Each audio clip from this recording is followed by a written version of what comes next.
Gauri Suryavanshi, S मराठीमध्ये आपलं स्वागत। वळूया आजच्या बातमीकडे। सुरगाणा तालुक्यातील भवांदगड येथील सुनील नामदेव कोरडे वर्ष 29 व शेवंत लीलाधर चौधरी वर्ष 40 यांच्याबरोबर सुरगाणा पोलिसांनी छापा टाकून गावठी हातभट्टी दारू अड्डा उद्ध्वस्त करत 11,000 रुपयांचा मुद्देमाल जप्त करून नष्ट करण्यात आलाय।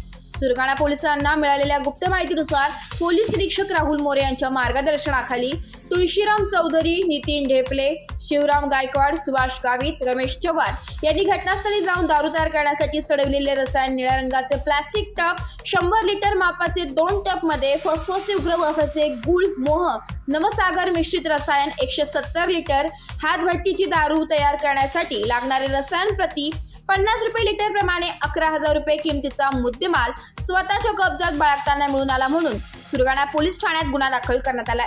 याबाबत पुढील तपास पोलीस हवालदार चेतन बागुल करीत आहे। एस मराठी न्यूज साठी प्रतिनिधी लक्ष्मण बागुल, बोरगाव।